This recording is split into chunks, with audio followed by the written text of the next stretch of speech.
George Plaster Show, featuring Tennessee Sports Hall of Famers Kelly Holcomb and young gun Billy Derrick. And now, here's your host, George Plaster.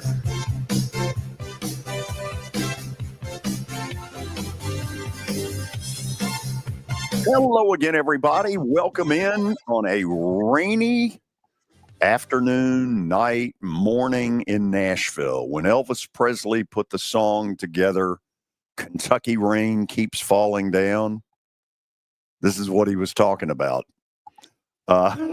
We welcome all of you to Memorial Gym. If you're watching by way of podcast, the good news is you don't have to see me because we've got the camera on the court. 3 hours from now, this place hopefully will be a madhouse. A big crowd expected as the number one ranked team in the country, the Auburn Tigers, comes in here. If the game were at Auburn, I would say that Vandy has virtually no shot. But because the game's at Memorial Gym, that's a different story. As we've learned over the years, whatever it is about this old building, some crazy things happen. Speaking of crazy, I am shocked that Kelly Holcomb is on with us today. Kelly is in a lot of pain. I'm shocked too, George. I ain't feeling too good sitting in this chair. Okay, so why are you doing it? I told you. It's okay, man. I'm fine. It's okay. I'm Well, good. you're not fighting through it. He's a fighter. You're not fine. Tell people what's going on. Just a football injury, man. I got a pinched nerve going on my neck, and it's just, I hadn't been able to sit in a chair all day. I've been laying down, so this is my first time. I feel like Larry Bird when he used to, in the latter part of his career, when he was over there laying on the ground because his back was hurting. That's what I felt like today. I did something working out the other day, man. My neck swelled up and it's pinching a nerve. It's not very fun. Gosh, no. Look, if you get to a point where you've had enough, just let us know, and in your case, we'll call it a day. Sounds good, man. I appreciate it. I'm gonna try to fight through it. I'm sure that Tony will make you feel better. He will. Nothing Billy? like that's perfect guy to talk to when if you're down in the dumps or have a pinched nerve. So, Billy, how are you? I'm good. Okay, got a big one here tonight. So you get on camera, and you don't. Well, there I am. How about that? So, are there tickets available? Yeah, I think there still are. I checked Ticketmaster this morning. They're still going for, some of the 3L seats are going for 80 to 100, but really, the better seats are up in the 250, 300 range still. Are they really? Yeah. Wow. That's crazy. So, Kelly, we got a big night of SEC basketball, and I guess the league has reached a point with 16 teams where you can almost say that virtually every night. But there are three huge ones tonight.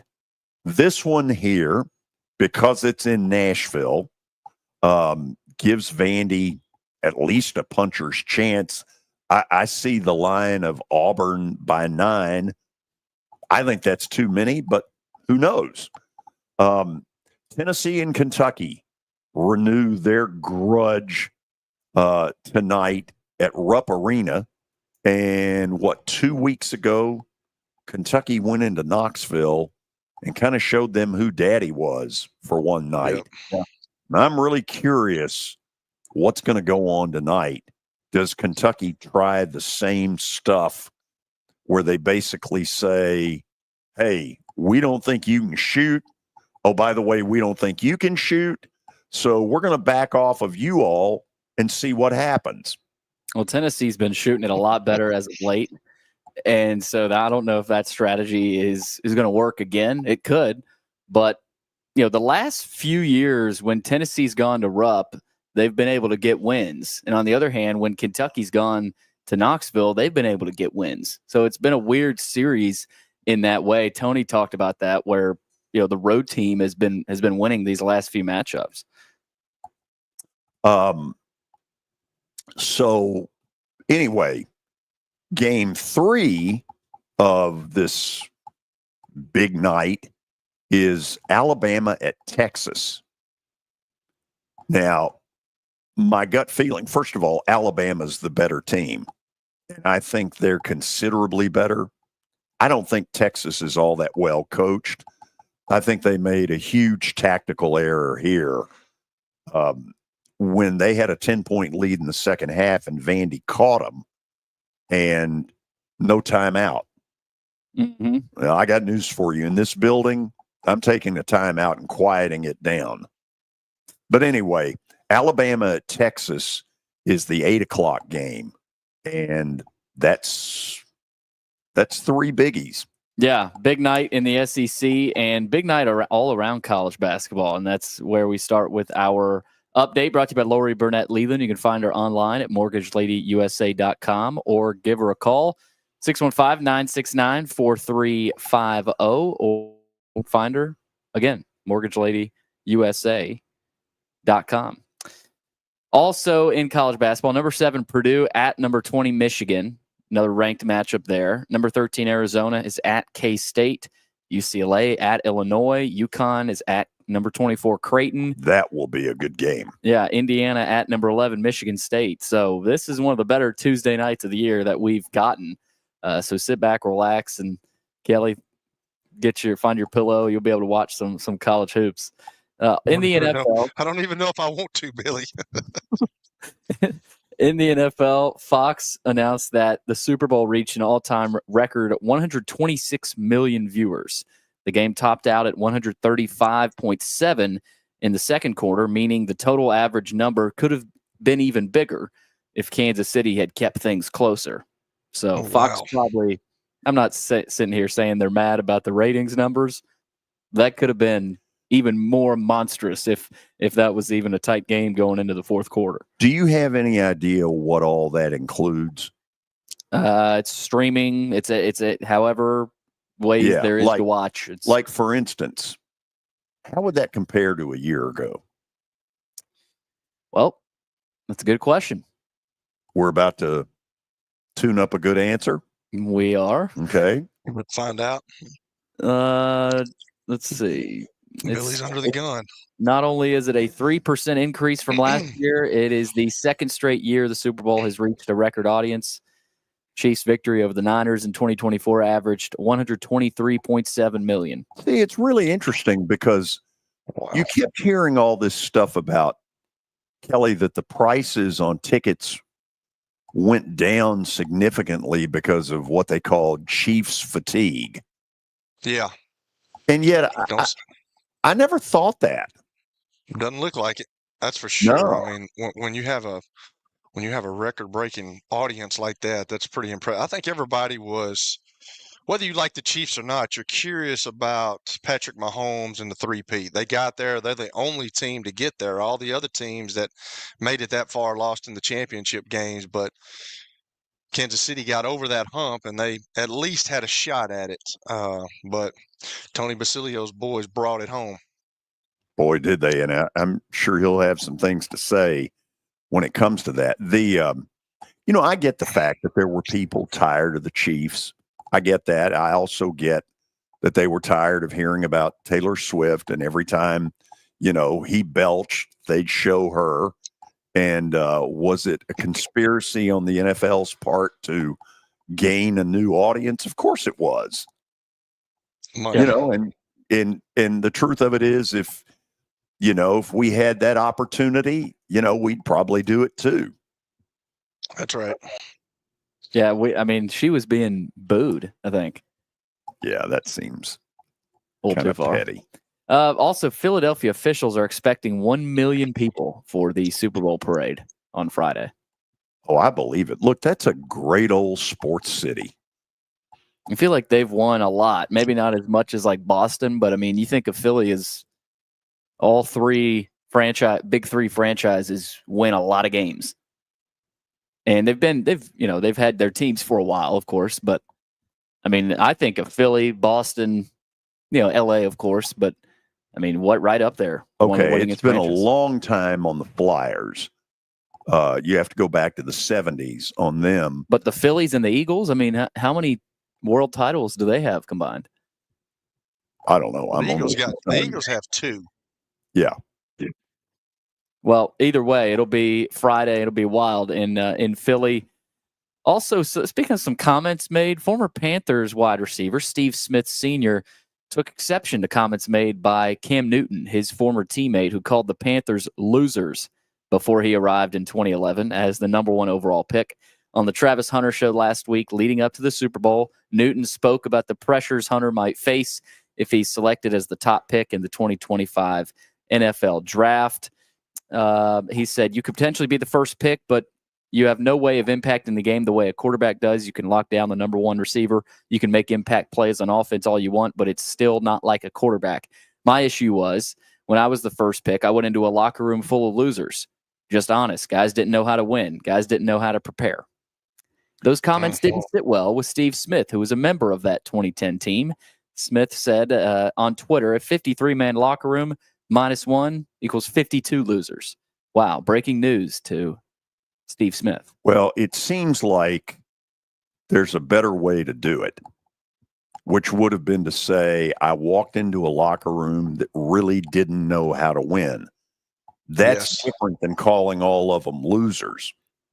You start calling people losers, now you're getting pretty personal. Yeah, but I'm not sure that that's the case because Jake Delhomme took those guys to the Super Bowl, and I don't know what year it was. They got beat by the Patriots, but I'm not sure that you can say that at that time. Now, right now, they've got a habitual string of losing. There's no question about that. They cannot get right, but back in those days, I'm not sure that's totally correct. Yeah.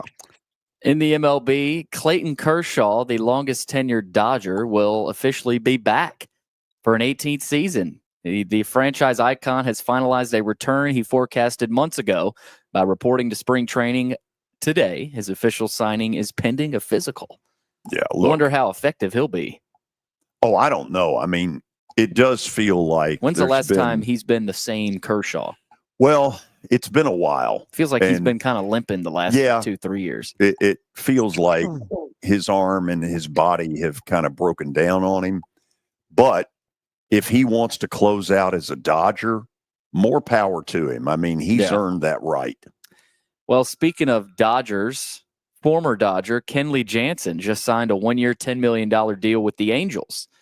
Their rival, Jansen spent his first 12 years with the Dodgers, where he was a 3-time All-Star and recorded a lot of saves, which is he's got 447 career saves, which is the most active among active pitchers, rather.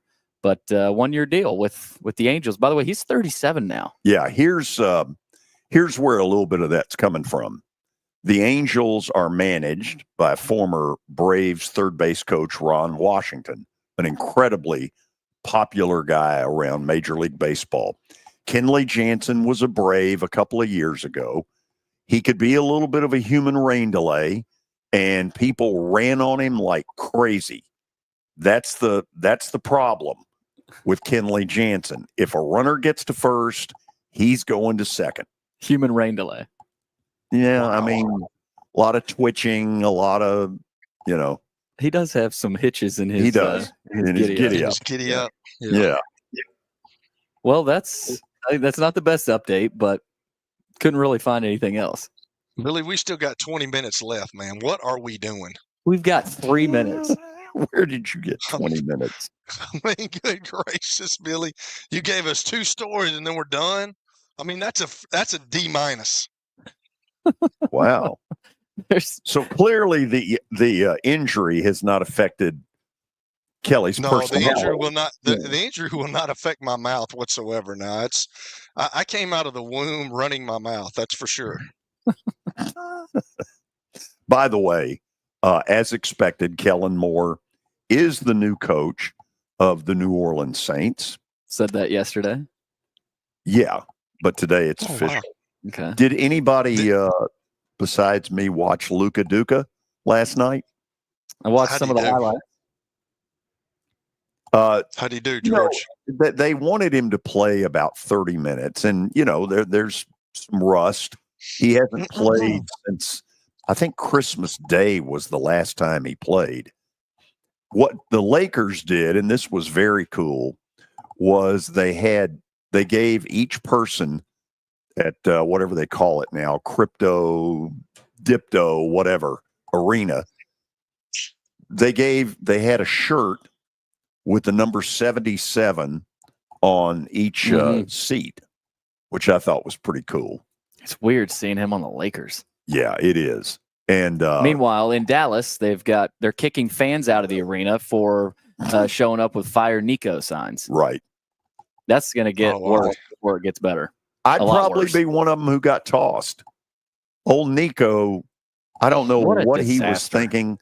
Well, first of all, he hadn't been very lucky now that Anthony Davis is hurt and will be out for a month. And that has fueled the Mavericks fans who are pissed off to begin with. And now they've really got Davis gets hurt in his first game with the Mavericks. Yeah, and it's just karma. A disaster. Okay, ready to go to the break? Yep. Okay, when we come back, Tony Basilio will join us. We got a bunch of things to talk with him about, so stick around. This will be fun. This is 94.9 The Fan. New year, new priorities. Family and safety come first. If a car or truck accident disrupts your life, Bart Durham Injury Law is here to help. We're local, experienced, and ready to fight for you. Call 615-242-9000. Happy 2025 from Bart Durham Injury Law. It's easy to say good things about the folks at Strike and Spare Family Fun Centers. Number one, I trust them with something that's near and dear to me, the Plaster and Friends Celebrity Bowling Night. But more importantly, I see the fun people have. They enjoy the bowling, they enjoy the camaraderie, and you will too. Come by any of their locations and get ready to have some fun. Venture Express has been helping people in this area for more than 40 years. They're headquartered in Murfreesboro with over 30 years of dedicated fleets involving production, manufacturing, and corrugated experiences. They're an asset-based company with over 700 tractors, 4,000 trailers, and 800 drivers. If you need their help, dial them up 615-793-9500 or log on to ventureexpress.com. As the trusted premier custom home builder in Middle Tennessee, Donnelly Timmons has over 20 years of experience in the industry. Whether you're looking to build your dream home or renovate your current home, their team will ensure that every client and every remodel is unique, luxurious, and completed on time within budget. Founders Dustin Timmons and Joey Donnelly have over 25 years of construction experience in the Nashville area. Together, they have completed projects in Forest Hills, Oak Hill, Green Hills, Franklin, and Brentwood.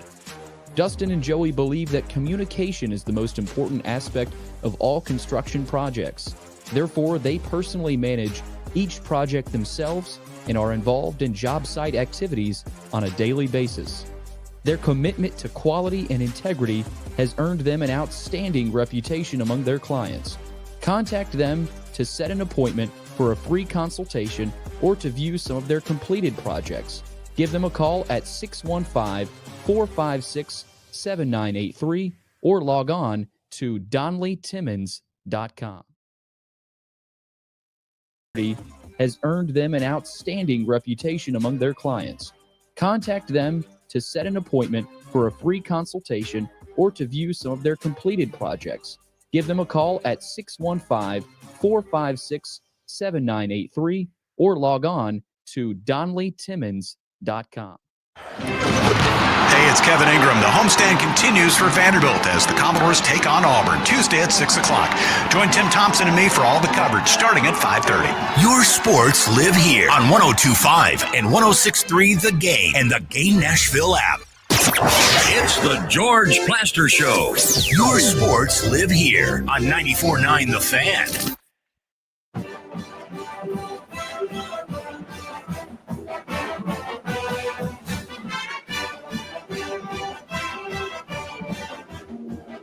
Welcome back in at Memorial Gym on the Vanderbilt University campus tonight. The number one team in the country, the Auburn Tigers, comes in for a 6 o'clock tip-off. It's just one of about 3 big-time SEC games tonight. Kentucky and Tennessee go at it at Rupp Arena at the same time. And then at 8 o'clock tonight, Alabama, the second-ranked team in the country, goes to Austin, Texas to take on Hook'em Horns, the Texas Longhorns. Okay, let's go to Knoxville and let's say hello to the Super Bowl champion, Tony Basilio and his Philadelphia Eagles. Congrats. Oh, Tony, we're going to have Tony come back, leave, and then come back. He's having some audio issues. Well, I'll tell you who it sounded like. Donald Duck. What kind of gym shoe operation he running up there in Knoxville? Well, you'll get a chance to ask him here in just a moment. Boy, you really... It's not great. It's not great when I laugh. I need to stop laughing. This injury, it appears that what little patience you ever had, not that you had any, has gone to hell in a handbasket. I know. I'm sorry, George. Sorry. Fighting through it, man. Fighting through it. Okay. Let's bring Tony Basilio back in. Tony, congratulations on EAG LES. I played a great game, George. And if I would have been in that city, I probably could have won a Darwin Award with the rest of those idiots up there. Did you see my text, Tony? I sent you a text. I did not. Did you not see it? No. I mean, what are you doing? Have you got a phone? Yeah, I just don't stay on it like you do. I don't stay on it either now. I promise you that. But I text you before the game. Eagles win. Check it out. Never saw it. You're lying. Oh, wow. No. Wow. Never saw it.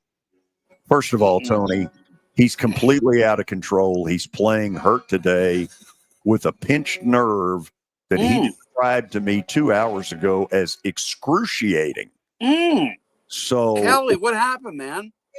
Man, I was working out the other day and I did something to my neck, and my neck is it's got a pinched nerve in it right now. So I've been on the couch all day.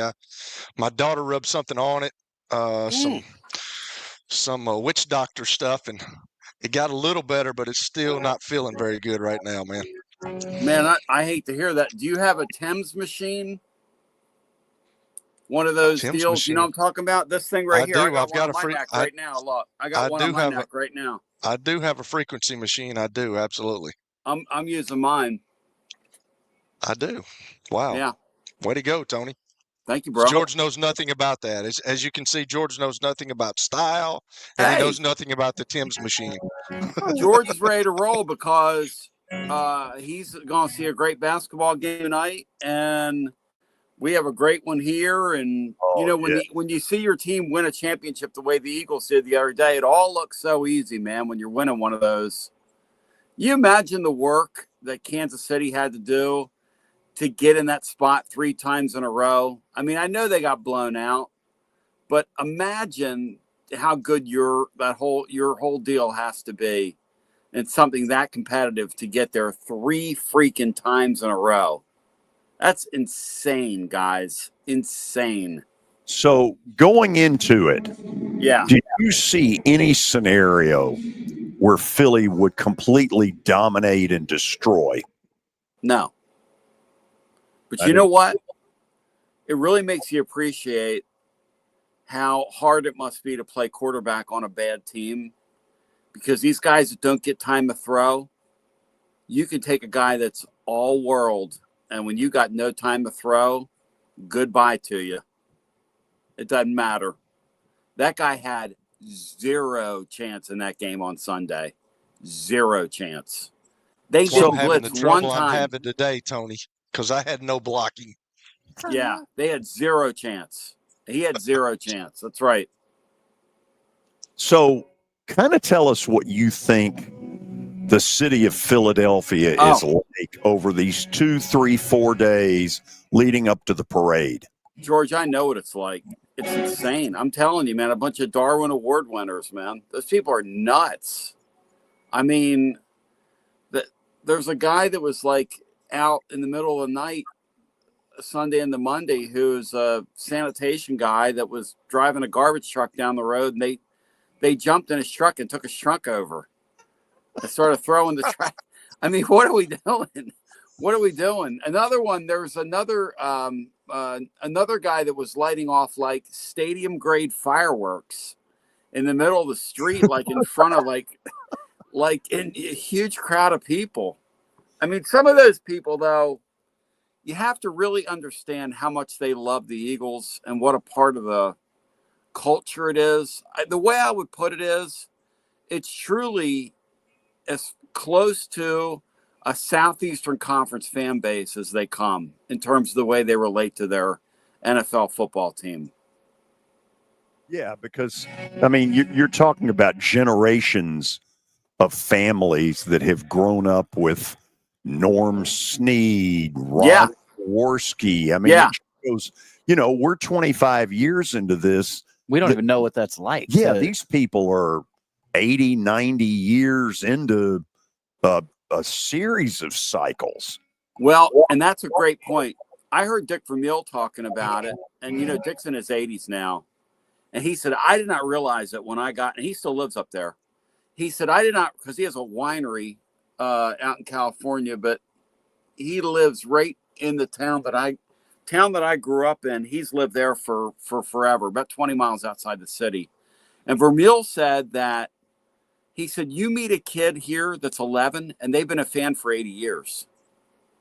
He said they have it taught to them. They teach to them about the teams in the 40s. They teach to them about the 60s. They teach to them about the deep, dark 70s before I got here. They teach to them about Randall Cunningham. He said these kids all know. And these parents sit down and show them the video, or they just, it's like oral history stuff. And that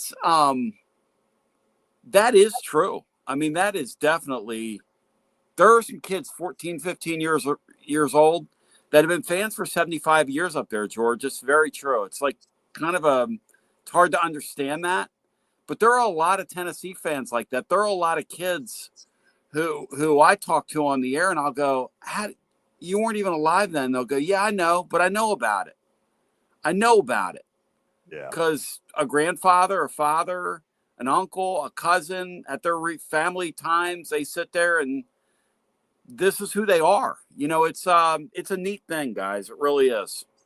Well, I'm happy for the people up there. It's a great sports city that gets a rap because, they would boo Santa Claus and all that kind of stuff. But if you're looking for loyal sports fans, it doesn't get any better than Philly. Well, the thing is, they also know their stuff there. Like, you do what we're doing. You go in there and you half-ass it with those people, George. You ain't gonna make it. You're gonna be sitting there. I mean, they'll pile drive you, right. and you'll be sitting there looking like Kelly. Oh, like somebody just dropped him on his neck. Kelly, like you're in total pain, man. Hey, you know that the last play of my career was against the EAGLES Eagles, and Trent Cole, and I forget the other defensive. I forget the other defensive end's name. I was with those guys in training camp, and I got traded to Minnesota. We played Philadelphia up there, and that was the last play of my career. Those two dudes converged on me, picked me up, and dropped me straight on my head. And that's when I knew my career was probably over. Oh, man. That's why I'm having troubles as we speak. Big Trent Cole from Cincinnati. Countryest guy I've ever been around. He loved deer hunting, dipping skull. He was that guy. Wow. Good I'll player. tell you what, guys. It's hard to have a better off season than that GM had. In Nashville, they've had such issues in Nashville with it's been well documented with bad management.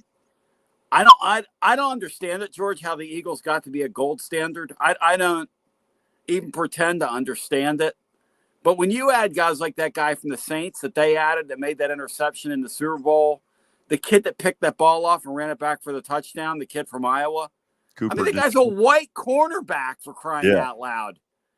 And he can fly. when you add like this Becton guy from the Jets on their offensive line, he was dancing in the end zone with AJ Brown, who they added from the Titans, and he looks like he's being controlled by remote control. He's such a big guy. I mean, what in the world? Where do they find these people? Like a big monster, that guy did. Did you guys see did you see the size of him? Oh, absolutely. Look, the key appears to be that they, from rounds 3 through 7 of the NFL draft, have hit on a lot of people in the last 2, 3, 4 years. They know what they're doing. Yeah, that's what it looks like. So let's move on to a rivalry that's really near and dear around here. Tennessee, Kentucky at Rupp in recent years has brought out probably the most energetic Rupp arena that there truly can be. And 2 weeks ago, Kentucky tried a strategy where they basically said, okay, you can't shoot and you can't shoot, and we're going to back off of you. You think they try the same thing tonight? Absolutely. It's going to be incumbent upon Tennessee to somehow figure out how to get the ball inside like a lot of other teams have. I think the thing that's going to help Tennessee tonight is they were forced to be without Zakai Ziegler and also Milicic for the Florida game, which showed them something different. Since then, they've been more purposeful in terms of trying to get the ball inside, and I believe that's what they'll do tonight. The truth about this series so far is that it has been as bizarre in recent years as humanly possible. And by that, what I mean is twice Kentucky has come into Knoxville as a double-digit underdog, 3 times as a double-digit underdog, and won in recent years. And twice Tennessee's won in their building by over 10 points. So, and for some reason, Tennessee shot the ball really well up there. Last year, the Vols won by 11. This is just an odd, crazy series, and Tennessee is chasing a 1 seed right now. Big time, important game. These road games, the way this thing breaks, Tennessee can afford 2 more losses the rest of the way and comfortably get a 1 seed. I believe they win tonight. Boy, they will take a great, huge step toward that because they have 2 difficult games left on the road. One of them is at Ole Miss. The other one is at A&M at the end of the year. So win the night, you leave yourself some buffer. Tennessee still has Alabama at home. This league, guys, nothing easy about it. As you know, nothing easy about this league. So before I turn it to Kelly, we're going to have about 1.5 minutes of storytelling, Kelly. All so right. Years ago, I don't know how long ago it was. It was in the 90s somewhere. Tennessee and Kentucky were playing in Rupp.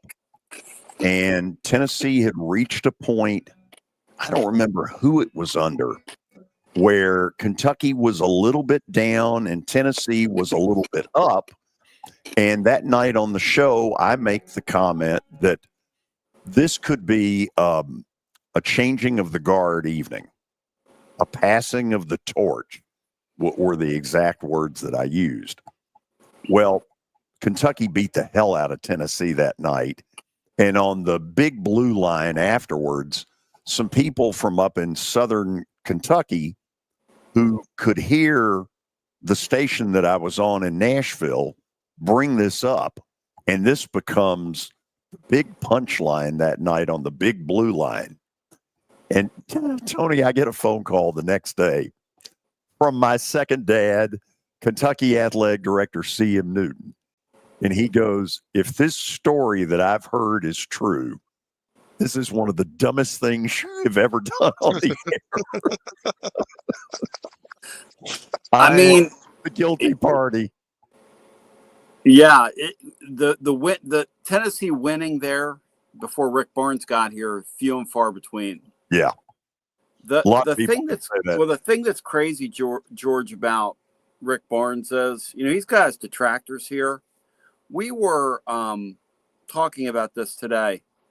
Tennessee, before he got here, spent 17 weeks in the top 5 from between 1948 and 2015. Now, Kelly could tell you how many years that is, 1948 to 2015. I can't, because if I tried to, I would say that's like 220 years. 67. If I had to add that, 67. Okay. Since Barnes has been here 9.5 seasons, the Vols have been in the top 5 for 35 weeks. So he has doubled the number of weeks in the top 5 in school history, plus a week. Now, is that any good? I'd say that's pretty good. I'd say that's pretty damn good. And he's won a couple times up there, 2 or 3 times. And before he got here, they won a couple times, like from 1980 till. Every once in a while they would win a game up there. But this guy's like rewritten the book. If there is justice in the world, this guy goes to a Final Four before he gets out of here. That's the next thing. I was talking about things in my sports, like watching life. Now the Eagles have won 2 Super Bowls in a 7-year span. And my next little thing I'd like to check off my list is to see my basketball team here go to a Final Four and see my Flyers win the Stanley Cup. We saw the Predators come very close to that several years ago. That is the funnest thing in the world. I can't imagine what going to a Final Four is like in basketball. That's got to be just an absolutely, as the kids say, that's just got to be lit, man. I mean, you're alive for 3 weeks. Can you imagine how much fun that would be? Oh, that's got to be lit. You got to stop making me laugh, Tony. That's hurting every part of my being. Kelly, you are in excruciating pain. You are really showing me something here, man. He is upping it out, and I gave him the option. I know he did, but I didn't want to be on the couch laid on my back like Larry Bird back in the day. You know what I'm saying? I don't blame you. I don't know how much more I can take. I've already sent George a message. But with that being said, Billy put up a stat of the day the other day. There's 3 coaches that's had 800-plus wins: Bill Self, John Calipari, and Rick Barnes. The other 2 have won national championships. I would love to see Rick Barnes, just what you're talking about, get to a Final Four and win a national championship, because such a good guy. He's such a leader of men, which I love in today's world, because you don't find that much anymore. And I'm just pulling for him. I really am. And he doesn't put up with it. Kelly, you'd love him because, I mean, there are guys that his staffs wanted him to go after in the past or whatever, or like shiny object guys. He will not. He will not deal with knuckleheads. When he first got here, there was a kid involved in some stuff, and he told him, "Get your stuff, clean your locker out. We're not doing it." And the kid said, "Well, you're going to lose a bunch of games." He said, "Yeah." He said, "I'm going to lose a bunch of games with you. I'm going to lose a bunch of games without you. Get out." Oh, wow. And he's got this OG thing about him where he said, "Look, you guys know what NIL stands for." He was talking to the booster, one of the basketball group here, and he said, "NIL stands for now it's legal, guys. Let's get real. I mean, come on. Let's keep it real here." So here's another stat on Barnes that blows my mind. This is Tennessee's 74th straight week being ranked in the top 25. Every week since 2021, they have the 3rd longest streak in college basketball to only Houston and Kansas. It's crazy. Do you think that's fully appreciated? No. Wow. I have a segment of the fan base. I have a segment of people I deal with. I have people that text me and they'll go, "Why are you shilling for this guy? He chokes in March." And I'm going, "Why are you worried about March? It's January. It's February. It's December. And by the way, he doesn't choke in March." I mean, it's really hard to win in the playoffs in these sports, but I don't think most people understand that. It's just like what the Eagles and Chiefs have done the last couple of years is really, really hard. It's really hard to do it. Well, And if they keep that team together in Philadelphia, I think you're going to see a lot more winning there, Tony. I really do. If he, Howie Roseman, he Yeah. has kept that team together. He assembled that team, but if he can keep them together, man, they got a couple more years of winning big. Yeah. I just don't believe in that quarterback. He just won him a Super Bowl, and that he fits like the biggest free agency acquisition that they had was Saquon Barkley, and he fits what Jalen Hurts does. Hey, here's the deal now. You got to say it. The other day, Kansas City said, we are not going to let Saquon Barkley beat us. Jalen Hurts is going to have to beat us. Jalen Hurts did beat him. Yeah, he beat him, but really their defense turning the ball over 3 times didn't hurt. Absolutely. And Kansas City getting called for a couple of odd personal fouls. It was almost like the NFL said to Taylor Swift, Taylor, and you and Travis with his designer $3,000 haircut. It's been a lot of fun. He's getting ready to retire. It's been fun having you in the box for all these years, but you're not getting a call in this game. They got that first call of the game, and that's the only call they got. They caught a couple ticky-tack personal foul penalties on them that I thought were just – I was like, what? And then they let the Eagles run him over, the Mahomes. At the end of the game, yeah. The kid from Georgia gave him a forearm shiver. Like he was back at the old Nashville fairgrounds back in the day. Tojo Yamamoto. Wow. Yeah, he said, screw this. If I get a penalty at this point, man, I do not care because he's going to film me at this point. Yes. I mean, he was getting hit for the first time in his life. That was the first time in his adult life that he got lit up in that game. Hey, so getting back on basketball, obviously Tennessee has to shoot better. But what else do you think is the key for them at Rupp Arena to go in there and get a big win? I mean, Rick Barnes has done really well against the Kentucky Mystique over the last year since he's been here, and obviously they didn't shoot the ball well when they was at Tennessee. But what do they have to do other than that to win this game? They got to get easy baskets tonight. Last time they played these guys, they made it way too hard. They shot 45 3 balls. Them shooting 45 3-pointers, Kelly, would be like me saying, okay, Kelly, I'm going to shoot 10 3-pointers, okay? And unless I make 2 of them, you're going to get 2 hard slaps in the back of your neck. I mean, you'd be bracing yourself if I let it go 10 times. They don't have a team to shoot 45 3-pointers. They're not built for that. It's not who they are. Here's a fun fact for you guys. The way the NCAA tourney's laid out, if the Vols can land the 1 seed, they will start the tournament right back there in about a month. And they know that. That will be the place they will go. So they go in there tonight, shoot the ball. This will be their first ever number 1 seed if they're able to get there. How galling do you guys think it would be for those Kentucky fans to know that they're beating us tonight and they're going to come back into our building and they're going to be a number 1 seed in our building, George, and bring their fan base up here and sell all the tickets and the whole deal, everything that comes with that. The only thing worse for them would be Louisville. They would welcome the Russians compared to Tennessee being the 1 seed. That's a great line. That's absolutely true. Yes. Do you remember when Rupp, and Billy, you showed the picture a while back, when Rupp Arena first opened? Yep. It was a bunch of different color seats, and a bunch of the seats were orange. Do you remember that? I do not, but that would have been back, Hold on. Was that back in the late 70s, early 80s era? When it first opened, they had a different seating pattern. They took all the old seats out, and now it's not that way. But I don't know if you can see this. What in the world? That was Rupp Arena when the thing first opened. And I'm like, who in the hell, elected? I mean, how would you go to that? And who approved that? Yeah. Hey guys, a lot of stuff, when you look at a lot of stuff from the 70s, what in the hell and who in the hell are applicable?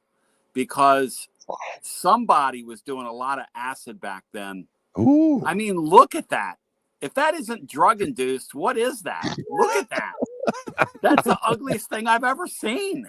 That's Rupp. The first time I went in there. Wow. In 1980. Wow. And the winning coach that night was C.M. Newton. His Alabama team. Yeah, beat the stew out of Kentucky. Kelly, you look like you're ready to go on the disabled list. So let me get Billy in here for a minute. Billy, have you sent Tony a resume in the last week? No. Hey, Billy, are we excited for baseball, man? I'm excited, man. I'm not excited. I'm excited, but not in the same way I used to be. Vanderbilt baseball is just not the same product. But it's still, they're competitive. But I told you this, that the fear that Tony Vitello has struck it's still there. Really? He took the soul, man. In the darkest time of the football and basketball program. Baseball was all Vandy had, and Tony Vitello just took it. Well, I'm going to see him Friday. I'm bringing him some chocolate for Valentine's Day. I'm calling him Tony Valentine on the air. Some of my listeners are rather uncomfortable with that, but that's my guy right there. That's my boy. I'm not going to lie to you. That's my boy. How are the renovations going? It's a mess. I mean, they wanted to be a lot further along. They're going to start with an auxiliary press box this year. It is a mess over there. I mean, there is Matt Dixon was over there yesterday for us watching practice, and he said there's metal flying. See like all the sparks flying, and that's all going on. They wanted to be a lot further along than this, so they sent a thing out to fans. Please don't walk in areas where that are under construction, and I mean, that's just going to be a total mess over there this year. That's crazy that he's built it to where they can be doing renovations, but that tells you how bad the product was for so long that it takes this amount of work to just get it back to, I mean. It's incredible. Yeah. If they would have renovated it before he got there, like an improvement to the stadium would have been like adding 3 exits. You didn't have 25 people to stadium, before he got there. It was I've never seen anything like it, to be honest with you. Like in sports, I've never seen anything like this guy. I see on the first day that you move up there, Tony setting it up for you to meet Vitello, and you can see all this Darth Vader. Tony's probably the guy that told Tony about what I said. No, I've never said a word. Now Tony would laugh about that. I had a caller last year when they got beat that first game in the SEC tourney down there in Birmingham. A guy called me and said, if I caught Tony Vitello out right now, that man would catch a blank whooping, and I would whoop him. And I cut it and sent it to Tony, and he laughed so loud. He laughed so loud at it. That's beautiful. So you have post game tonight after the Kentucky game.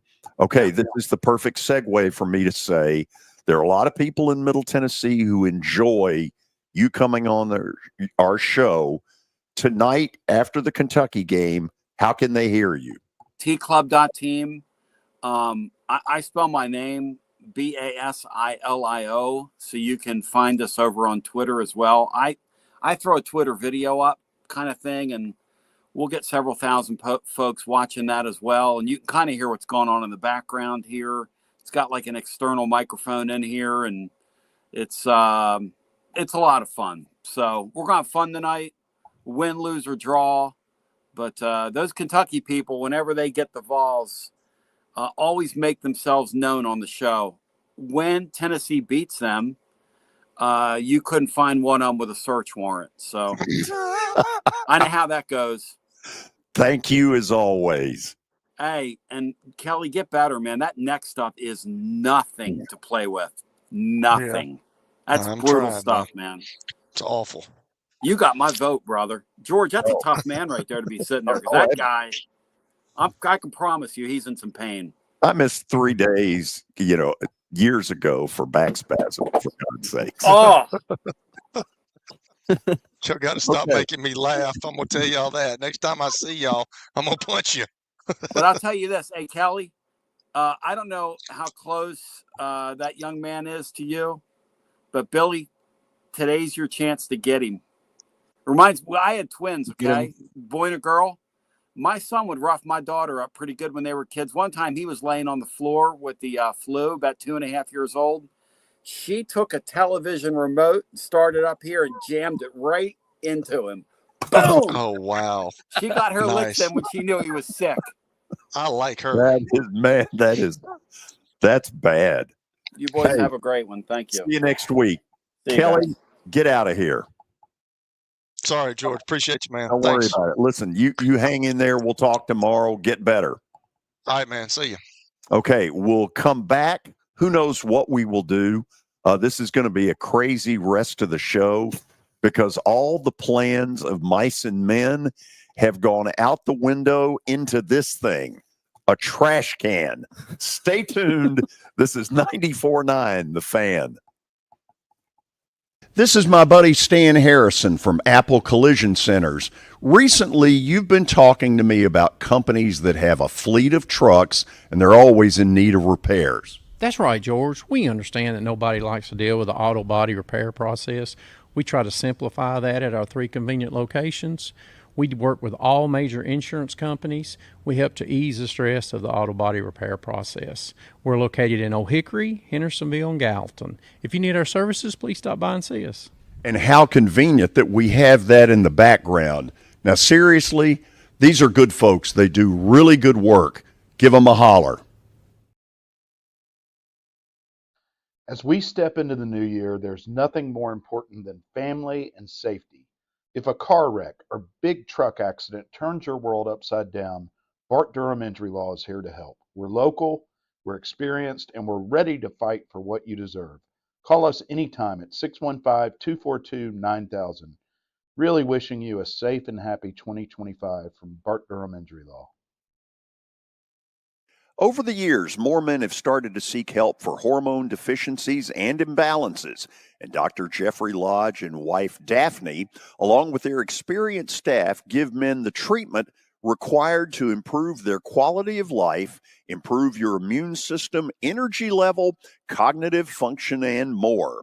There's no better time to achieve a healthy lifestyle. What are you waiting for? Give Cool Springs MD a call today for an appointment at 615-486-3458 or visit the website coolspringsmd.com.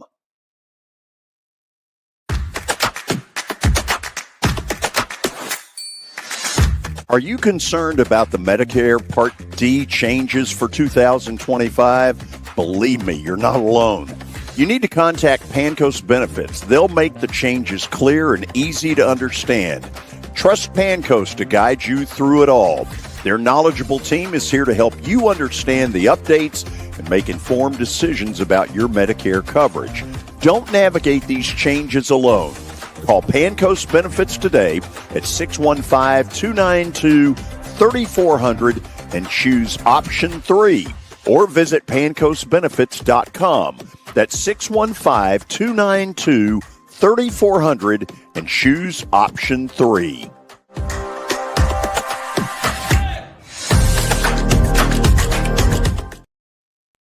For over 35 years, Wilson Bank & Trust has been committed to providing customized banking solutions to help individuals, families, and businesses in Tennessee achieve their goals. As your full-service community bank, we are proud to offer loans with competitive rates, local decision-making, and fast, friendly service from our experienced lenders. No matter where you are on your financial journey, Wilson Bank & Trust is ready to help you take the next step. Visit your nearest Wilson Bank & Trust office or online at wilsonbank.com to get started today. Member FDIC, Equal Housing Lender. Humongous proportions. Sports. We're not living in an era where perfection is necessary. They thought they were a championship contending team. Here, we told you not to do this. Your sports live here. On ESPN 94.9. And the Game Nashville Sports Network. It's The George Plaster Show. Your sports live here on 94.9 The Fan.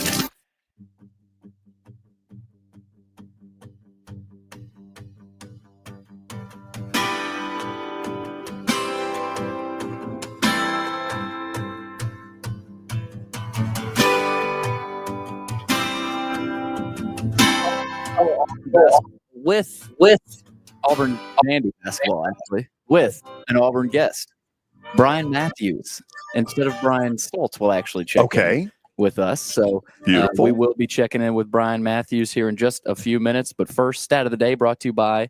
Oh, it's not. We're not even at stat of the day yet. We're not there yet. That's my bad. Yeah. So pilot error.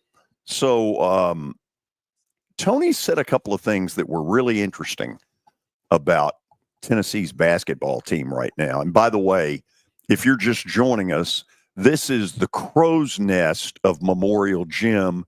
Billy, can we turn the camera around to prove to people that we're actually here? Those who might be watching by way of podcast, get ready. This is some great television and radio here. So the crow's nest up here is where I did games back in the mid-90s. And I would claim that this is a better vantage point than downstairs because you really see plays develop from up here. Now, if you don't like heights, that may be another thing, but this is where I did games back in the mid-90s, and I loved this vantage point. Now, what's changed is they've got a lot more banners that you can't see in this picture, which do not allow you to see a lot of the crowd at Memorial Gym when you're doing a game. So it's a little different than when I was there. But anyway, back to Tennessee for a second. I believe that Tennessee is going to catch Kentucky at an absolute fever pitch tonight.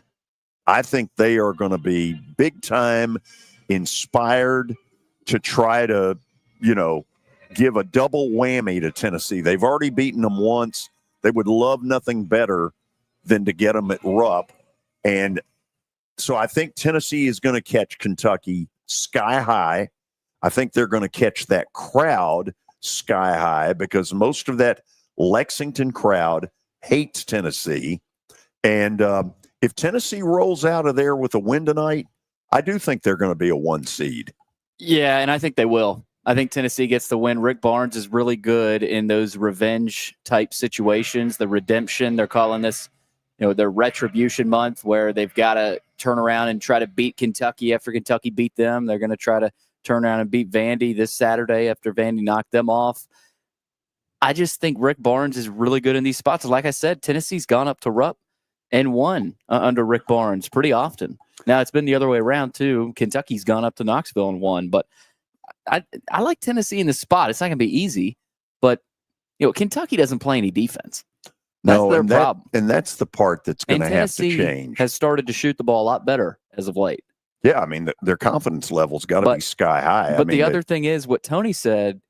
Kentucky's going to do the same thing probably defensively. They're going to let they won't leave Lanier wide open, but they're going to kind of beg Ziegler to shoot it and maybe even Gainey a little bit and Milicic to see if they can knock them down. If they do, it could get out of hand tonight. But there's also the pressure of Rupp, and Tennessee's got to hit shots. Kentucky's a hard one to figure right now because you're right. They don't play the level of defense that some of the really elite SEC teams play. And yet I think that Mark Pope's getting a little bit of a free pass. If for no other reason that he's not John Calipari, he's saying all the right things, he's kissing all the babies and shaking all the hands, but eventually they're going to have to play a better level of defense, and eventually he's going to have to demand it because the honeymoon phase will only go so long. I don't know enough because I'm not up there to know, did some of the honeymoon phase go out the window when Calipari beat them? I don't know, but I know this at some point, their level of attention to detail on defense is going to have to pick up a bunch. And Lamont Butler being back helps a lot. He's a good defender, and I know he struggled with some turnovers in his last few games that he played, but I think a lot of that was because he was banged up. So who knows? Maybe getting Butler back tonight for Kentucky is a good thing for them. We're late to the break. When we come back, we'll have stat of the day, which means I got to do this solo, which probably means I'll bomb. Then Brian Matthews will join us to talk the Auburn side of all this, the fact that they're still number one, the fact that Florida did to them what I didn't think anybody could do, and that is rip into them pretty good down at Auburn. There's a lot to talk about. Thanks for being with us. Hope you'll stick around. We'll open the phones around 4:20, give or take a minute or two, as you listen on 94.9 The Fan. Where can you see a saber-toothed tiger rappel from the rafters? How about a catfish fly? The biggest stars in Music City. Not to mention hockey's hottest ticket. The Predators win! Only in Smashville. See your Nashville Predators all season long at Bridgestone Arena. Single game tickets are on sale now at NashvillePredators.com. Let's go, Preds!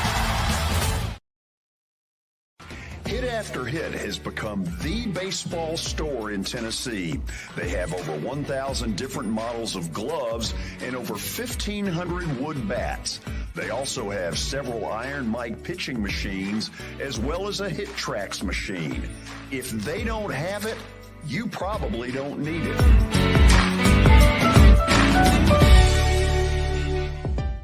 We're proud to call Hit After Hit the official shirt provider of the Plaster and Friends Celebrity Bowling Night.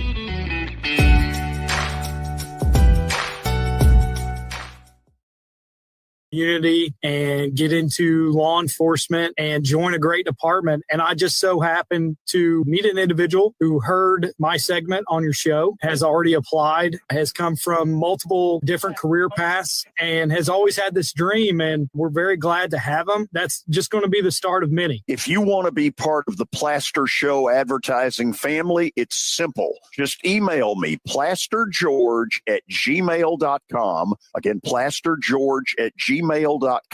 We will fit your budget and your needs. As the trusted premier custom home builder in Middle Tennessee, Donnelly Timmons has over 20 years of experience in the industry. Whether you're looking to build your dream home or renovate your current home, their team will ensure that every client and every remodel is unique, luxurious, and completed on time within budget. Founders Dustin Timmons and Joey Donnelly have over 25 years of construction experience in the Nashville area. Together, they have completed projects in Forest Hills, Oak Hill, Green Hills, Franklin, and Brentwood. Dustin and Joey believe that communication is the most important aspect of all construction projects. Therefore, they personally manage each project themselves and are involved in job site activities on a daily basis. Their commitment to quality and integrity has earned them an outstanding reputation among their clients. Contact them to set an appointment for a free consultation or to view some of their completed projects. Give them a call at 615-456-7983 or log on to DonnellyTimmons.com. Your sports live here. WBUZ HD3 Laverne. All around the world on the Game Nashville app. We are the Game Nashville Sports Network. ESPN 94.9. The Fan. A Cromwell media station. It's the George Plaster Show. Your sports live here on 94.9 The Fan.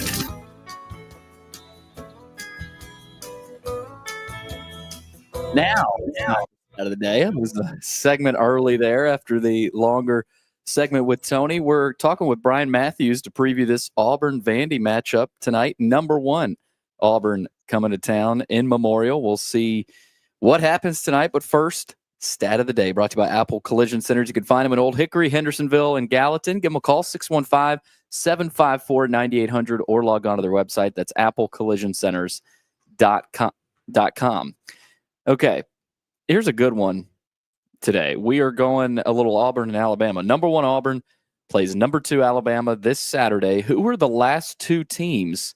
And this is this is a piece of cake yet to play in a number 1, number 2 matchup.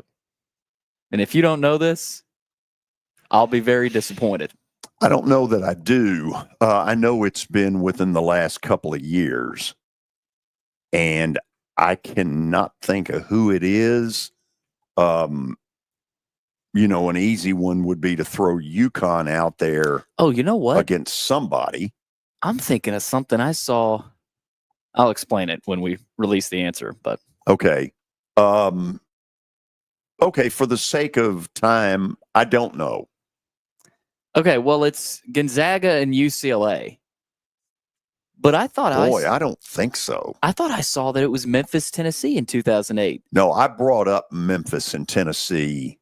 Was that a totally different stat? I saw that. So that's the last time an SEC I don't team. know.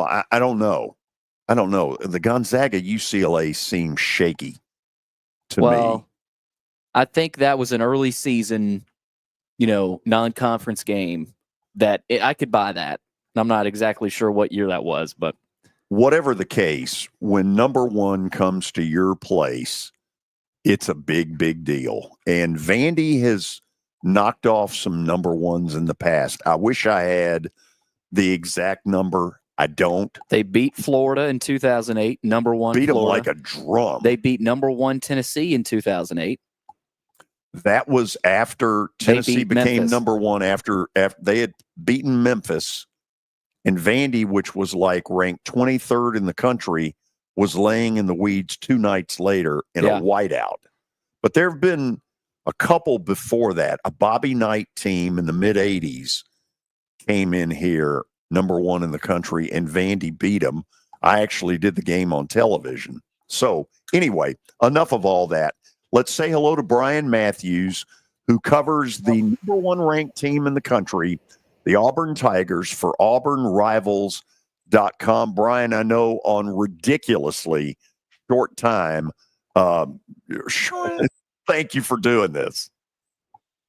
Oh, of course. Enjoy it. And it's been a fun season covering Auburn basketball. I'm an old-timer, so I've been around for a while and have covered some pretty bad Auburn teams in my time. So this is a complete 180. By the way, give the other Brian our best. Hope he gets to feeling better.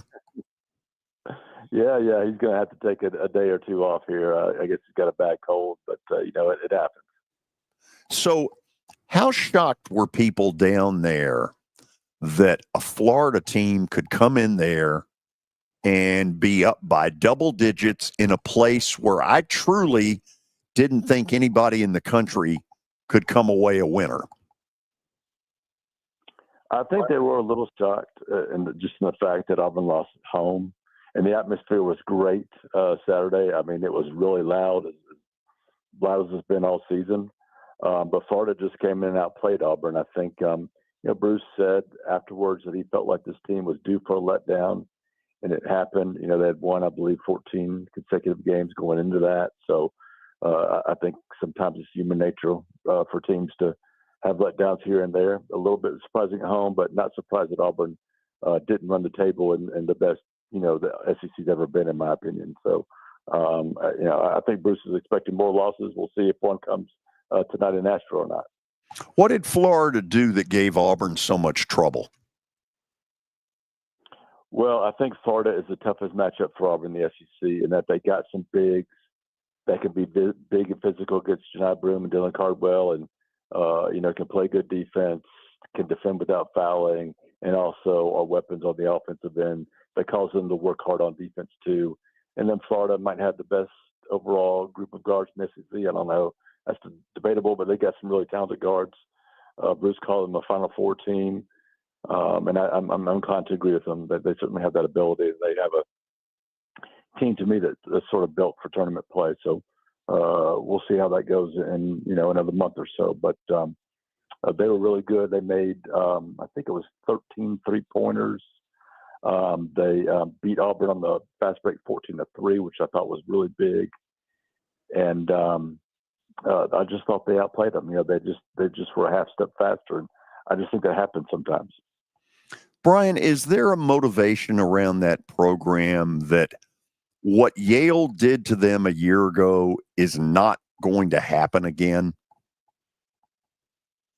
I would say so. Yeah, I think that's something that they use coming into the season to be to really motivate them and get them to take sort of every game. Important. Although they did have a slip up against Florida, but again, that's a top 5 team, so it's not like you're not going to lose those games sometimes. But yeah, I do think that's been a major factor in this team and all of these players coming back and taking a run at it. This is one of the most veteran teams in the country. A bunch of fifth-year type guys on this team, a bunch of guys back from that team, and then some really nice pieces they've added, especially at guard, and Miles Kelly they got from Georgia Tech, and then Tahad Pettifor they brought in as a true freshman has been terrific. Brian Matthews is with us from AuburnRivals.com. Brian, I'm going to ask you one more thing and then kind of turn it over to Billy. Bruce Pearl has been in this gym a lot, Memorial Gym, over the years as Tennessee's coach and now as Auburn's coach. And he has seen it when there are 15,000 people against him. He has walked into an absolute hornet's nest at times. Now Auburn's got this, they're coming off a loss thing. And in recent weeks, in a crazy season, an Iowa State that was rolling loses at home to Kansas State, then goes on the road and just gets the crap kicked out of them by Kansas. Is he worried at all that one loss puts them in a mini funk and 2 days later they're not out of it? I think so. But first of all, I think he feels like Vanderbilt has a huge home court advantage. So I think that's one of his biggest worries. They left, and yesterday afternoon, I think they were planning a workout. I'm sure they got it in there, but just to get used to it a little bit. And you look at this game from Auburn's perspective, it's just a huge trap game. You coming off a loss, you've got number 1 versus number 2 Saturday. You're going on the road to a tough place to play, a place where Kentucky, Tennessee have already lost. You can look back at last week. I think Vanderbilt played Florida better in Gainesville than Auburn played Florida in Auburn. So, I think this is a worrisome game for Auburn. I think they're going to have to play really, really well to come out of there with a win. Brian, appreciate you taking the time. I want to ask a little bit about tonight's matchups. I look in the post with Jalen Carey, who's been on a roll here in the last few games, as well as Devin McLaughlin. Both guys are 6'8", 6'7". They'll be going up against Janai Broome, who is a little bit taller, but again, he's a 6'9" guy, maybe not a tower up there, but also Dylan Cardwell. I feel like Dylan Cardwell could have a big impact in tonight's game. Would you agree with that, especially with Vanderbilt's big down low and they're physical, but they're not as long as Auburn at certain positions? Do you think that could be a little bit of an advantage for the Tigers tonight? I do. Dylan's one of those fifth-year guys that has gotten like 5% better every year. He's never going to be a great offensive player, but he's got his his first 2 career double-doubles this season. So he has become more of a weapon on offense. He's always been a really good defender, shot blocker, pretty good rebounder now. So, he's another big piece for Auburn. I think it'll be key for those guys to stay out of foul trouble. They got Cheney Johnson, another big that come off the bench and be a scorer and a rebounder and a guy who can bring a lot of excitement to the team with his dunks. So I think that'll be a great matchup inside there. And then Auburn's got great guard play. Denver Jones did not play well against Florida, but he's been one of the best point guards in the SEC defensively and hitting the 3. And then Miles Kelly's been a great 3-point shooter, one of the best in the league so far this season. With Alabama, looming for Auburn here on Saturday night, how do you feel like this team will approach this one tonight? And I feel like this could be a big moment for Auburn to really, is this a great Auburn team? Is this an elite Auburn team that can truly win a national title? We could learn that tonight. I know it's just one game, but this is an important sandwich game here for Auburn. How do you think they handle it, especially with the biggest game in Bruce Pearl's tenure at Auburn coming up on Saturday? I think you nailed it. I mean, Bruce Pearl's got to convince this team not to even think about Alabama right now, to concentrate fully on Vanderbilt, because I think Auburn, has to play really, really well up to their potential to win this game. So, Alabama does play after this game at 8:00 at Texas. So they've got a challenge too. And then both teams, have that extra day to get ready for Saturday. So, Now, I feel like on paper, Bruce can get this team concentrated on Vandy. We'll see what the players are like on, later on tonight here in a couple hours. It's always interesting to see the crowd split. Kentucky had a ton of people in here, of course, as they always do for a lot of road games. There's a lot of Tennessee orange, and the last couple of years, Auburn's brought a ton of people here to Memorial. I'd imagine that'd be the same, especially with your experience covering Auburn. They travel, but there's a lot of Auburn people in Nashville in general, from what I've realized. So I'd imagine there'd be a lot of War Eagle fans here. Yeah, but Sport calls them as witnesses, and they do show up at road games when they have that ability, when those tickets are available. So if there were tickets available, I bet you'll see a bunch of Auburn folks there, and you'll hear them later on tonight. Guys, I got another interview coming up, so I got to run. So I appreciate it. Go to it. Thanks, Brian. You have been so nice to take the time. Thank you. Billy, the thing that, I remember when Bruce Pearl came into the SEC in 2006, and he kind of took the league by storm. It was his Chris Lofton team at Tennessee, and they would full court press the daylights out of people. Mm-hmm. And they were suffocating with that. Yep. And he's changed the style. You don't see a lot of that anymore. But when he first came into the league, he instantly turned Tennessee into something. Yeah. He turned Thompson Bowling from kind of a tomb into what it became. Yeah. And now Rick Barnes has carried that on beautifully and kind of expanded on it. The Auburn thing amazes me because going back to when I did games in the SEC, going to Auburn was kind of a breather. It was a game where you were not going to deal with a lot of crowd noise. There had been one brief time where Cliff Ellis had it rolling a little bit, and they were drawing well. But for the most part, when you went to Auburn, you didn't face any problems. It was pretty easy stuff. And I'd be curious the things Pearl did after he got the job. My guess is he went to the frat houses, he went to the sorority houses, and he has a magic about him in that area that is pretty doggone good. I'm guessing he closes his career at Auburn, but I'm also guessing that one of these big jobs this year that's going to come open is going to try to lure him away. Yeah, I mean, he's 64, and, he's done a heck of a job at Auburn. And, you go back, he's a native of Boston, Massachusetts, trying to think of, I don't think, there's any jobs up there, UConn, Hurley's not leaving anytime. I don't think he would go anywhere, like I'm going home or anything like that. But I think he's an Auburn type lifer. It feels that way, but I can see Indiana being the one that makes a real run to say, what would it take for you to do this? Because look, it's a heartland of basketball, much like Kentucky is. Yeah. Indiana doesn't have to take a back seat from rabid fan base. And those people are getting pissed off at the fact that Indiana basketball isn't where they want it to be. Well, I think it's big how this season goes too for Bruce. If they lose early in the tournament again, like they did last year, buckle up for that. I mean, that it could get real there. Could. So let's do this. We're going to go to the break. We have had to change plans like crazy today, but that's what happens sometimes in the sports talk world.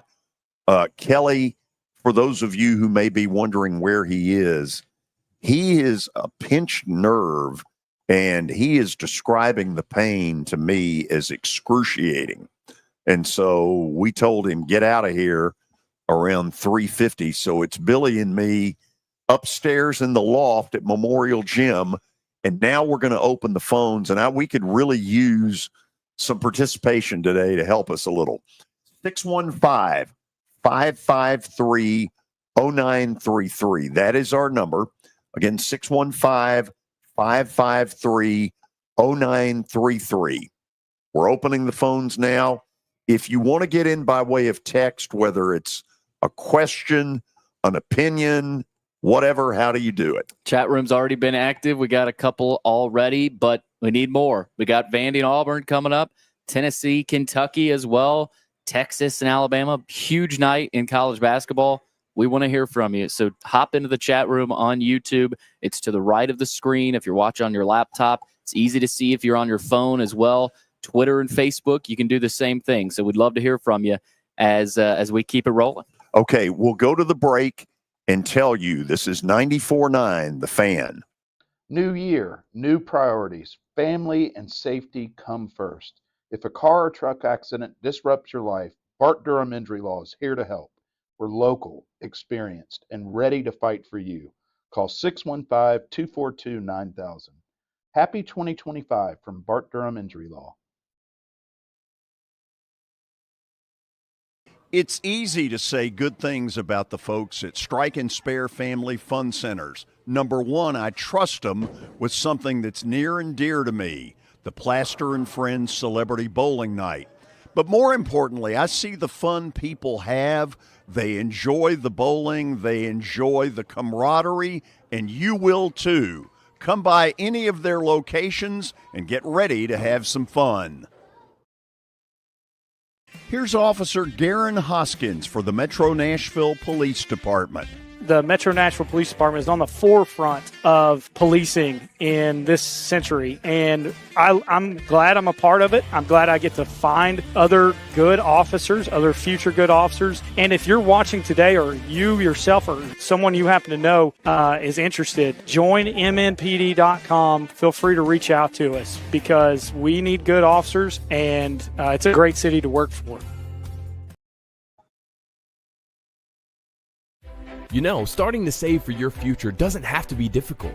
Let Wilson Bank and Trust help tone up your financial goals this year. Our certificates of deposits or CDs can help your money work harder with our competitive rates, earning you more than ever before. WBT checking options allow you to earn rewards you can really use, like a high interest rate or cash back on check card purchases when you meet some e-banking qualifications. Visit your closest Wilson Bank and Trust office or online at wilsonbank.com to get started today. Member FDIC.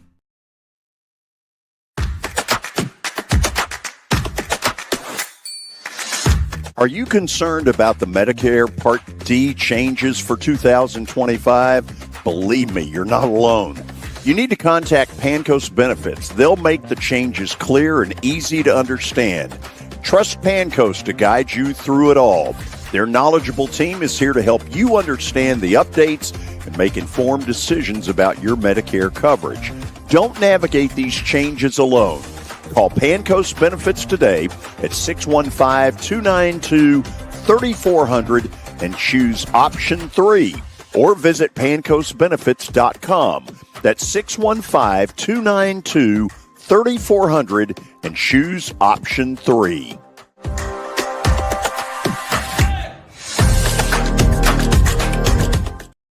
.com. That's 615-292-3400 and choose option 3.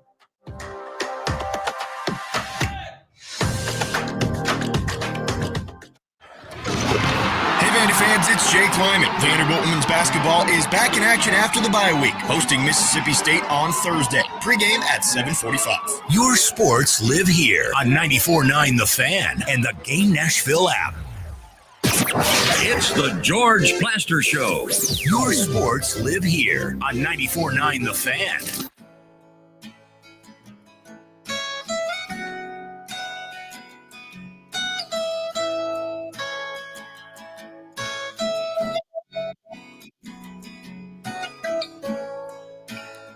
We are back and we're headed to our here in just a second. Here's the confession of a sinner. I wish the Tennessee-Kentucky game were not at the same time as the Vandy-Auburn game. I would love to see both of them.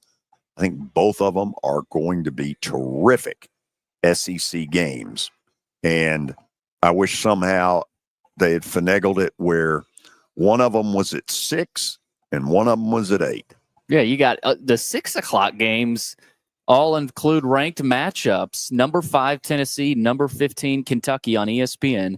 number 3 Florida, number 22 Mississippi State down at the Hump on ESPN2, and then number 1 Auburn at Vandy on the SEC network. And then at 8 o'clock, another one on ESPN. Texas hosting number 2 Alabama. And the common theme with all these games tonight, upsets. There could be a lot of upsets in the SEC tonight. Vandy with a chance to knock off Auburn. Mississippi State, that's a tough spot for Florida to be in, coming off a win over Auburn. And then Kentucky, I know this is just a 2.5-point line. They could upset Tennessee. So this could be an upset-filled night. Real quickly, what are the red dots and the X's in the corners? They put them on the floor for training and practices. It's the NBA line. And okay, so those things will be out of there. Yes. When the game starts. That's all I wanted to know. Clay in Nashville, you're first up. Welcome in. Hello. Go ahead. George? Yeah, Clay, if you're there, go ahead. Hey, how are you? I'm good. Hope you're are y'all up in the former press box up there up high, George, where I used to call you and Willie on the pregame show? Do you remember those days? Oh, yes, we're up y'all in the did a pregame call-in show? Well, and hold on, there was a commercial. And I remember the first time I heard it because I was pissed off. We had one of the things that cuts your hair. And this woman comes on and goes, "Is George's hair real?" And I wanted to give her a piece of my mind when I heard that the first time. But we did a like an hour pregame, and 30 minutes of it was a call in, and we enjoyed doing that. Anyway, Go ahead, Clay. Because I sat in 2H back then, George, and literally sometimes I'd be going to my seat, and you and Willie would be looking at me when I called. It was a lot of fun. But anyway, y'all were talking earlier about how many times, Vanderbilt has beaten the number 1 team in the country in Memorial Gym. And I can go back to, I'm going to show you what a hoops junkie I am, George. Let's hear it. If I'm correct, I think 87, maybe 86, 87, something like that was the Bobby Knight team, I believe. Yeah. I want to say maybe, George, actually, that team could have been number 2. I'm not sure about that. I think 1988. Oh, I think we lost him. We lost Clay. Yeah, we'll try to get him back. I think what he's trying to say in 88 is they beat North Carolina here. That was the year I was at Memphis State. And anyway, if we can get Clay back on in a minute, we're going to try to. We'll stall for a second. What do you got on the text? Well, earlier, Trace said if George isn't going to be on camera, Kelly doesn't need to either. Keep that headset on and lay down. Well, I think Kelly's laying down right now. Well, we know he is. When I talked to him earlier today, Kelly, first of all, if you play pro football, let's face it, you're used to dealing with pain. And he played on some bad teams in his pro football life. He didn't sit back there in a wheelchair. And so I was really caught off guard today by the amount of pain he was in when he called me earlier in the day and just said, "I don't think I can do this." He fought through it. I'll say that. He did. He was a trooper. We got Clay back. Okay. Clay, let's try it again. Can you hear me okay, George? We can. Let's go. Okay.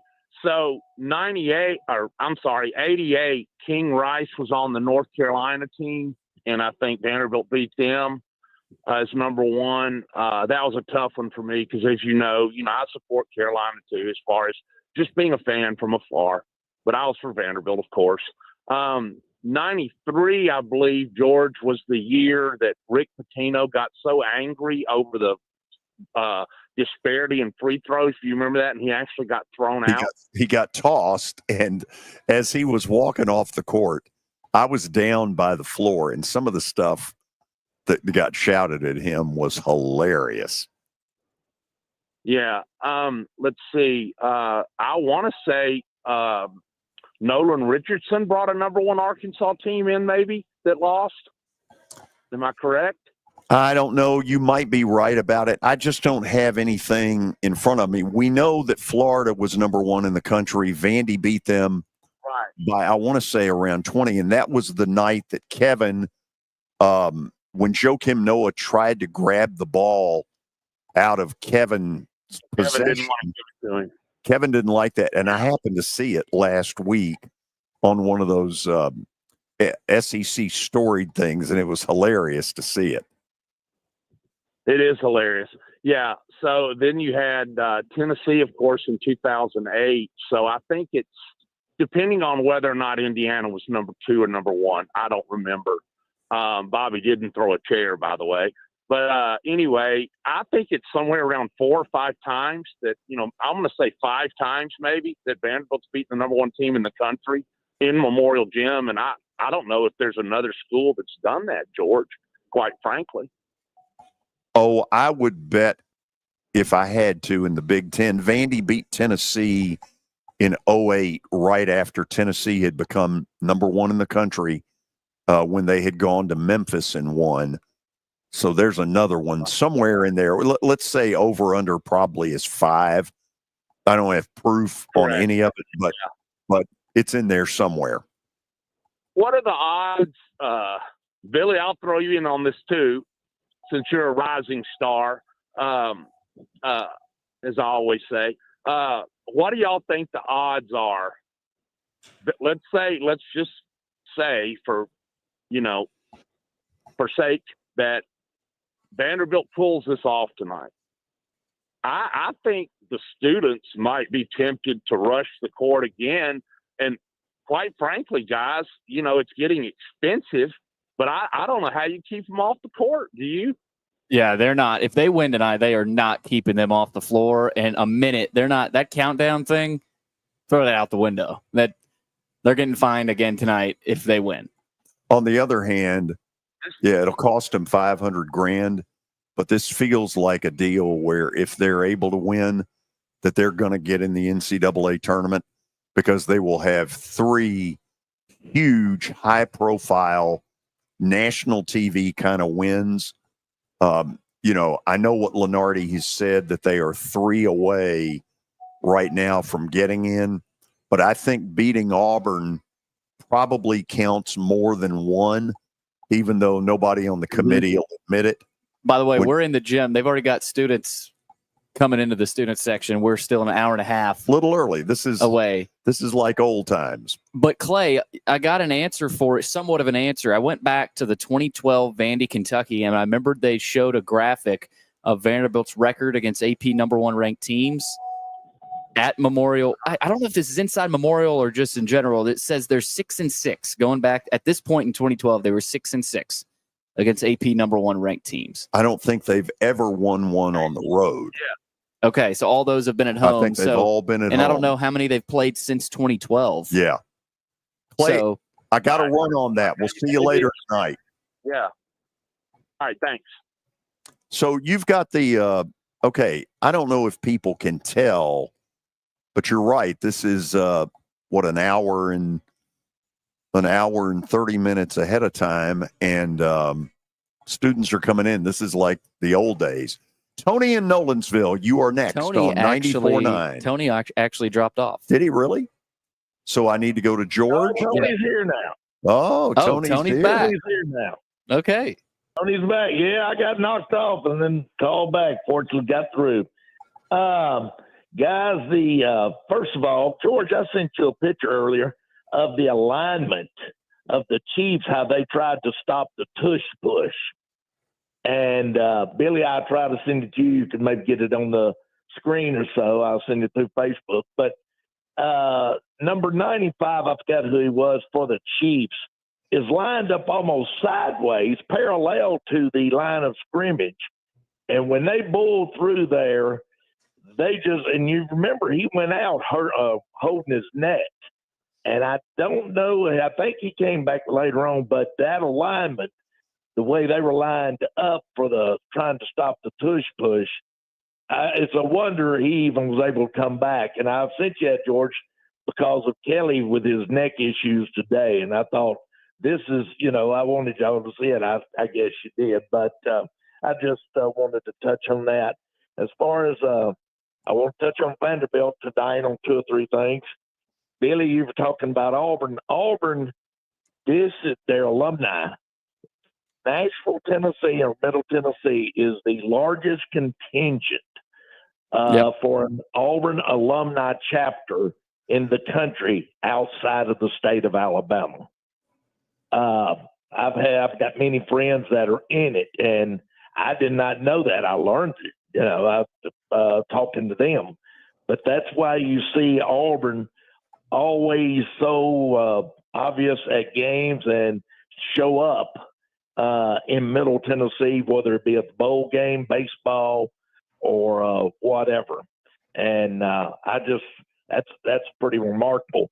They always said Brentwood Academy, BA stood for before Auburn.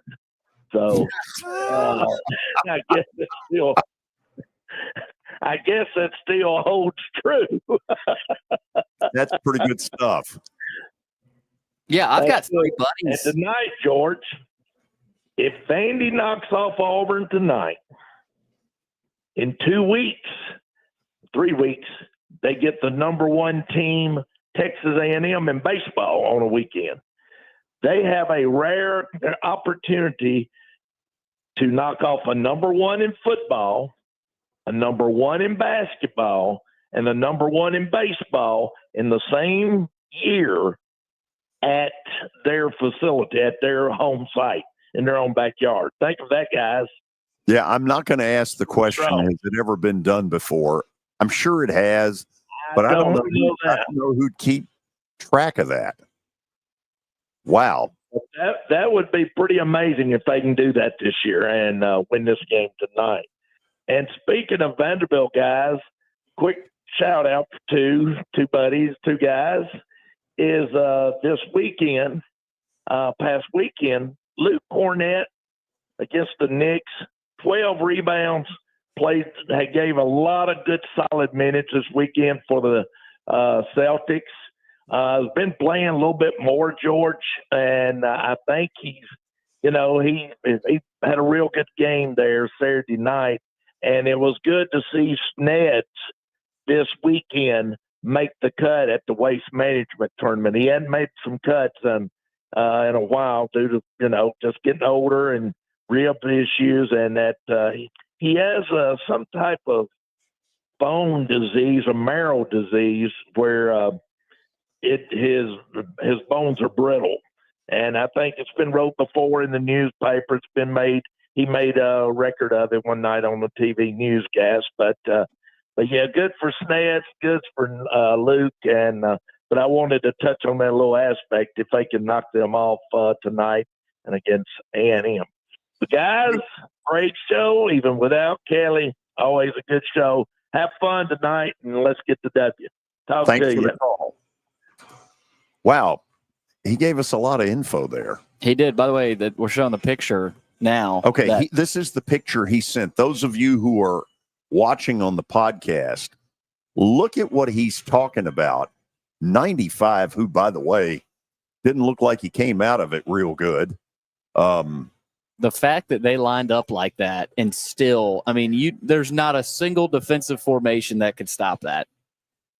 Personally, I think the tush push needs to go out, but that's just me. It's just the Eagles they have the personnel to do it. Oh, I think, yeah. It's kind of stupid. Well, it's a rugby scrum. It really is what it is. I know we need to go to the break. I want to ask George in Boston to hang on the line. Billy, anybody else on there now? Nope, just George. So we've got room for a few more of you at 615-553-0933. I realize the picture that we're showing you doesn't do any justice. It's been a long time, like since I was a little kid, that I've seen students pile into Memorial Gym this early. Big game. 94.9, The Fan. You know, starting to save for your future doesn't have to be difficult. Let Wilson Bank and Trust help tone up your financial goals this year. Our certificates of deposits or CDs can help your money work harder with our competitive rates, earning you more than ever before. WBT checking options allow you to earn rewards you can really use, like a high interest rate or cash back on check card purchases when you meet some e-banking qualifications. Visit your closest Wilson Bank and Trust office or online at wilsonbank.com to get started today. Member FDIC. This is my buddy Stan Harrison from Apple Collision Centers. Recently, you've been talking to me about companies that have a fleet of trucks and they're always in need of repairs. That's right, George. We understand that nobody likes to deal with the auto body repair process. We try to simplify that at our 3 convenient locations. We work with all major insurance companies. We help to ease the stress of the auto body repair process. We're located in Old Hickory, Hendersonville, and Gallatin. If you need our services, please stop by and see us. And how convenient that we have that in the background. Now, seriously, these are good folks. They do really good work. Give them a holler. Over the years, more men have started to seek help for hormone deficiencies and imbalances.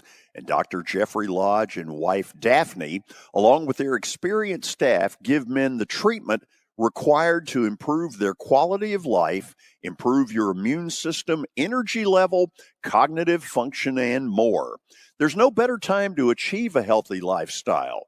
What are you waiting for? Give Cool Springs MD a call today for an appointment at 615-486-3458 or visit the website coolspringsmd.com. As the trusted premier custom home builder in Middle Tennessee, Donnelly Timmons has over 20 years of experience in the industry. Whether you're looking to build your dream home or renovate your current home, their team will ensure that every client and every remodel is unique, luxurious, and completed on time within budget. Founders Dustin Timmons and Joey Donnelly have over 25 years of construction experience in the Nashville area. Together, they have completed projects in Forest Hills, Oak Hill, Green Hills, Franklin, and Brentwood. Dustin and Joey believe that communication is the most important aspect of all construction projects. Therefore, they personally manage each project themselves and are involved in job site activities on a daily basis. Their commitment to quality and integrity has earned them an outstanding reputation among their clients. Contact them to set an appointment for a free consultation or to view some of their completed projects. Give them a call at 615-456-7983 or log on to DonnellyTimmons.com. Want to define teams by singular performances. Sports. Did he not go back into the game after that interception?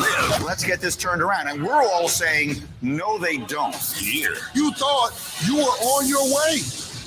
Your sports live here. On ESPN 94.9. And the Game Nashville Sports Network. It's the George Plaster Show. Your sports live here on 94.9 The Fan.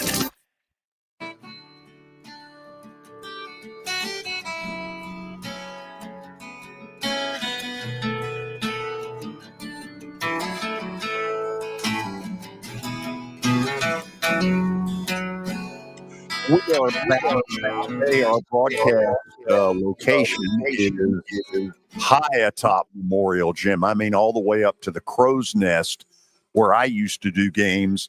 Vandy and Auburn are about an hour and 15 minutes away from tipping off. And Auburn, to some people's surprise, remained the number one team ranking-wise in the country despite their loss to Florida over the weekend. A lot of people thought Alabama would be there. But, boy, what it sets up Saturday when they play each other is a crazy matchup in a year that has been full of crazy matchups in the SEC. I want to throw one thing out before I go back to the phones. On Thursday, I want everybody to kind of make note of this. At 3:25, former Titans strength and conditioning coach Steve Watterson is going to join us. We're going to talk about the NFL's claim that concussions are way down, because I wanted to get to the lowdown of, okay, is that really true? What does it mean? Have they finagled around with the stats? If anybody would know, it's my friend Steve Watterson. Very excited to be getting him on. George up in Boston, Mass. Welcome into 94.9 The Fan. Hey, guys. What's going on? We're good. Hope you are. Oh, yeah. I had a pretty awesome weekend in between Vanderbilt getting a much-needed win over Texas and a certain team out in Kansas City absolutely wetting the bed and at least putting a pause on the GOAT quarterback discussion. I've got a bit of a take for you guys about the GOAT tight end discussion, though. I do not want to hear Travis Kelce's name mentioned in the same sentence as Rob Gronkowski after that performance that he had on Sunday. I mean, did you guys see some of those blocks or attempted blocks that Kelce had? He looked like he was just a tackling dummy in practice. It was absolutely ridiculous. Gronk was he was not at his best for receiver as him. And you would admit that was never his stock in trade. Oh, no, for sure. That was not his trade. But my point is that his team clearly needed some help from the running backs and tight ends blocking that elite Philadelphia defensive line, and he was just unable to do it in that department.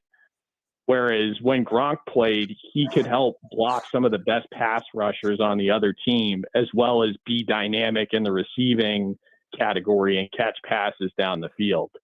I'm curious, though, with tonight's game at Memorial Gym, do you guys see potentially McLaughlin being asked to guard Janiah Broome? And my one concern about that is when Broome goes out to the perimeter and shoots threes, if Glock is on him, I think that takes him out of the paint and it takes away one of Vanderbilt's best rebounders potentially against a very, very good Auburn team.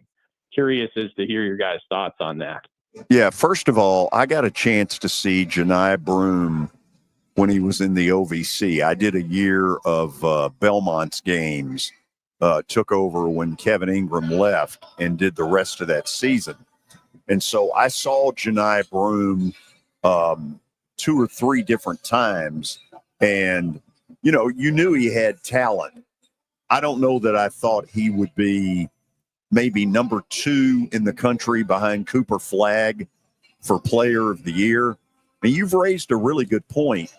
Billy, I'm guessing that Vandy's going to have to play Jalen Carey and McLaughlin a lot tonight together. That's what I was going to say. And if they get in foul trouble, you can basically call it at that point. Like with Carey and McLaughlin out of this game, Vanderbilt has no chance. So I'm interested to see what Byington does strategy-wise in terms of avoiding those fouls. You know, are they trapping a lot? Or what are they doing to avoid those fouls from Carey and McLaughlin? Because you know Auburn is telling their bigs, attack Carey and McLaughlin. So that's exactly what I was going to say to George. Carey and McLaughlin are going to be on the court at the same time a lot tonight. But that's a good point with Broome. He will step back and shoot it. So Vandy's guards are going to Hogard and Collins, and those guys are going to have to rebound as well. If Vandy can't rebound tonight, they don't have a prayer. So that's the key. If you go back to Saturday, to me, and some people will disagree about this, I think the reason they won the game is because with about 17 minutes left in the game and Texas starting to take control, and McLaughlin's picked up his third, Carey's picked up his third, neither one of them got a foul for the next 15 minutes. Yep. And if one of them had fouled out with 8-9 minutes left, I think Vandy was toast. Yeah, and they were, you know, George knows this watching Vandy too. When they're out and they're playing a team like a Florida or an Auburn tonight or even a Tennessee, they're a different team. So, like I said, I'll be interested to see what Coach B does strategy-wise, avoiding those fouls, because if they do, they're in trouble. I think George dropped. Did he? Yeah, Zach comes in on YouTube. I remember UT beating Memphis in 2008 and then coming to Memorial and losing. I think we all remember that. I think every Vandy fan remembers that. That as was a special night. That was a whiteout. And I don't remember vividly watching that live.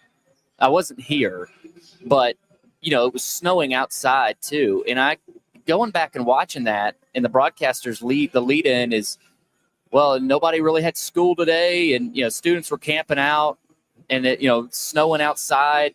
But the fact they had a sellout there, and that night is pretty impressive. The story can now be told. The night before, on Monday night, Tennessee comes in here for a walkthrough that turns into a lot more of a little higher tempo than your normal kind of walkthrough.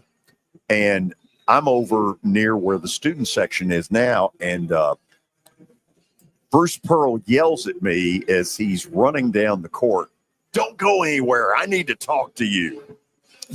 And at the end of the practice, he comes over, he goes, "I just found out you were an announcer at Memphis State." He said, "Tell me you didn't work with Calipari." And I said, "No." I said, "It was Larry Finch." He goes, "Good." And then there's some stuff I can't repeat. But that's when I knew for sure, they don't particularly like each other. Okay, George is still on. I didn't realize that. George, finish us out. Oh, okay. I was just going to ask you guys, how hot is it up there where you are? In 2013, because of rain, my college graduation was held in Memorial Gymnasium. And guys, I think I'm still sweating from that ceremony in May. It was hot as all get out in there. And my parents and whole family fell asleep. Saturday, when it got up close to 70 here, it was really uncomfortable. I found it was really interesting in the years when I was a color announcer, when C.M. Newton was here. I don't remember the press box ever being all that hot. But when I took over doing the games in the mid-90s, I remember 3 or 4 times being dressed for what it supposedly was like outside and it being brutally hot up here. The worst I've ever experienced in here was, I guess, 3 years ago. The University of Memphis opened the season in early November with a game here against Vandy, and it was about 75, 76 degrees that day, and game started at 7 o'clock, and this place was an absolute sauna. It was miserable. Yeah, it's not bad right now, though, because it's 45 degrees outside, which helps. Up here right now is fine. But thanks for the concern. All right, take it easy, guys. Talk to you, George. Okay, we're going to go to the break, and then when we come back, I have 3 picks tonight. And by the way, let's just call a spade a spade. I am on fire. You need to listen. This is 94.9 The Fan. Where can you see a saber-toothed tiger rappel from the rafters? How about a catfish fly? The biggest stars in Music City. Not to mention hockey's hottest ticket. The Predators win! Only in Smashville. See your Nashville Predators all season long at Bridgestone Arena. Single game tickets are on sale now at NashvillePredators.com. Let's go, Preds! Hit After Hit has become the baseball store in Tennessee. They have over 1,000 different models of gloves and over 1,500 wood bats. They also have several Iron Mike pitching machines as well as a Hit Trax machine. If they don't have it, you probably don't need it.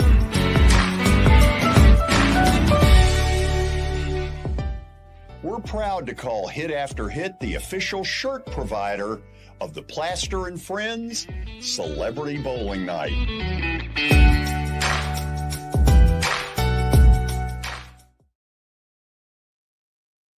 Simplify that at our 3 convenient locations. We work with all major insurance companies. We help to ease the stress of the auto body repair process. We're located in Old Hickory, Hendersonville, and Gallatin. If you need our services, please stop by and see us. And how convenient that we have that in the background.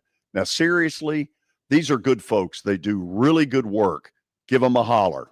It's the Electronic Express huge President's Day sale. Get up to 30% off desktop computers, laptops, and smart home devices. Up to 40% off 4K TVs, home theater equipment, and Bluetooth speakers. And up to 50% off appliances, housewares, and more. Plus, save up to an additional $1,000 off eligible items. And buy now, pay later with up to 36 months free financing. Shop the President's Day sales event at Electronic Express. We make it happen.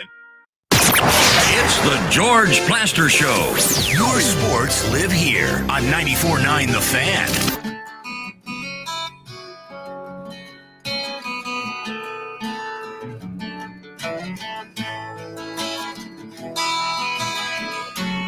Final segment on Tuesday around the SEC. We've got two ranked unranked matchups. Every other game involves a ranked matchup, as it does most nights in the SEC. Auburn in town, number 1 Auburn to play Vanderbilt. Tennessee traveling to Lexington to play Kentucky as well. We'll see where George is going with Bet of the Day, brought to you by Bart Durham Injury Law. Take a look at last night. Houston got a win and covered the 9. It's pretty impressive. So I've won 5 in a row. They took care of Baylor last night. Baylor maybe didn't have the front line height that you need if you're going against Houston. And in that Fertitta Center, Houston's really tough. Anyway, 5-game winning streak. Got 3 plays tonight. Let's start with the game here. I don't think it'll surprise anybody that I'm going to take Vandy plus the 9.5. And for a couple of reasons. Number one, I think they have a puncher's chance to win the game. I think the fact that it's here gives them a chance. There's no way I would tell you that Vandy would win at Auburn. But here, that's a different story. They may not win, but I think they're going to cover the 9. And so let's go first with Vandy at home here at Memorial Gym. I'm going Tennessee tonight in Rupp, and I'll explain a little bit of where I'm going with it. Number one, I think Tennessee's on a big uptick. You know, they rattled Florida a week and a half ago, beat them by about 20. They went to Oklahoma and basically laid waste to the Sooners. So they're on a big uptick right now. Kentucky, I'm not convinced gets down and dirty the way Tennessee does. And I think tonight Tennessee's got something to prove to Kentucky, who embarrassed them 2 weeks ago. So even though I hesitate because it's at Rupp, I'm going Tennessee minus the 3 against the Wildcats. And in the game that's at 8 o'clock tonight, after a lot of us get home, I'm taking Alabama. Alabama minus 4.5 at Texas. First of all, Texas has talent. I just don't think they have the elite coaching that a Nate Oates brings to the table for Alabama. I think it's a little bit of a coaching mismatch. Alabama is really good. Texas should be better than they are. And I think a lot of why they're middle of the pack, if that, is coaching, just to be perfectly honest. Yeah, man, what a night in the SEC. I mean, like I said, I think there could be some upsets. I know what you're going with so far. You've got Vandy, maybe not to win, but to at least cover that. That is a lot of points at 9.5 for a Vandy team that's 12-1 at home this year. It's about 2.5 more than I thought it would be. Really, the one team that has throttled them here was Mississippi State. And, since then, they have played really good basketball, and I think they'll play good basketball tonight. Now, will it be enough? I don't know. Auburn's number 1 in the country for a reason. I wonder how Janai Broome handles it tonight. I mean, if he has one of those special Janai Broom nights, it's going to be really hard for Vandy to win. But if they can limit him somehow on the boards and with his step-back threes that he likes, I think Vandy's got a shot. We done? We're done. We're done. Mike Organ will join us tomorrow during the 3 o'clock hour. 4 o'clock, I can't say yet, but you'll like it if we pull it off. For the ailing Kelly Holcomb, in excruciating pain, say a little prayer for him. He needs a little pain relief. And for Billy Derrick, George Plaster from High Atop Memorial Gym, so long, everybody.